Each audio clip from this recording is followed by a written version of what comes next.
Welcome back, my friends, to another episode of Quest for You. I'm Janine, and today is episode 320. I haven't shared anything from Seth Godin's blog in a while. If you have been listening to my podcast, you know I'm a huge fan of his blog post and the things that he writes about. They're always so thoughtful and inspiring. They always make me think, and thinking is a good thing. The following post connects well with recent episodes on motivation and taking action. Seth wrote it on the day that Steve Jobs died, almost exactly 7 years ago. It's a wonderful reminder of Jobs' contribution, but it's also a great call to action. Here it is. A eulogy of action. I can't compose a proper eulogy for Steve Jobs.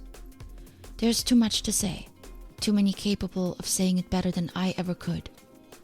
It's one thing to miss someone, to feel a void when they're gone. It's another to do something with their legacy, to honor them through your actions. Steve devoted his professional life to giving us, you, me, and a billion other people, the most powerful device ever available to an ordinary person. Everything in our world is different because of the device you're reading this on. What are we going to do with it? The question that Seth posts here to us really is, what's next? And are you asking this question? What are you doing with the things you've been given? Life for most of us has become increasingly easier thanks to people like Steve Jobs. And how are we utilizing the tools that we have? Are they enhancing our life by helping us grow, learn, and advance? Are we using them to understand the world better, to understand ourselves better, and to become a better citizen of this earth? Or are we using them to distract ourselves, to shut the world out and be entertained mindlessly, passively, and thoughtlessly? I think we often forget that we have a choice. We can spend all day and night reading about other people's lives, or we can create our own life and make it readable. I always know when I'm busy living my life. I don't even have time to check my phone. I forget to answer text messages, and I don't even click on the social media icons.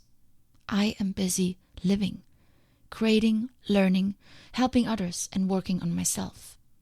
During the conference I just attended, I wouldn't check my phone for hours. Hours! Can you believe it? But at lunch, I pulled it out to find a restaurant that serves healthy food within walking distance. I added phone numbers of people I met at the conference. I looked up a gym nearby to work out at after my first day. I recorded some videos from the conference so I can refer to them later. And I took notes in my Evernote app. What's next for you? Now that you have the latest phone, the newer car, the faster computer, the more comfortable mattress, and the new dining room table, what will you do with these things that someone genius developed so our life can be a better one? How will you use them to actually make your life better? Are you getting more sleep now that you have that mattress so you can be more focused at work and your personal life?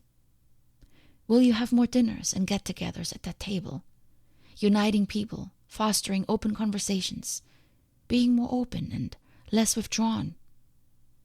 Are you going to use that new laptop to start on that blog or to edit your music? That phone to record instructional videos or to take you down unknown roads? And where will your car take you? To work and back? Or maybe to the mountains, the ocean, or into the less attractive parts of town to volunteer at a shelter? Or maybe visit a long-lost friend or drive your elderly neighbor to the grocery store once a week? Oftentimes, we acquire stuff without thinking beyond the owning part. I have to have this. How many times have we said it? But why? And what will it add to our life beyond the outward, the looks and the recognition from others? Climbing has taught me a whole new perspective on a lot of my stuff. My sporty car doesn't handle dirt roads well, and my back seats, which I never use, don't fold well enough to sleep in when I'm too tired to set up a tent or spontaneously want to spend the night somewhere. REI has quickly become the only clothing store I visit, as I needed to not only purchase climbing gear, but also an appropriate wardrobe. Clothes are not just judged by the looks anymore. I actually read labels to ensure they serve my purpose. Are the pants stretchy enough so they can resist some abrasion when I need to squeeze in between rocks? Is the jacket light enough so I can carry it with me when I climb, because the summit is often cold and windy? I frequently ask myself, how will my purchases support my adventures, my goals, and my dreams? How can I use the things I have to help me become better at everything, and not just climbing? How can the invention of others support the invention of me? Push me forward, drive me towards my best self. What's next? What's next for you? Now that you bought it, own it, and use it, what's next so you can leave a legacy like Steve Jobs did?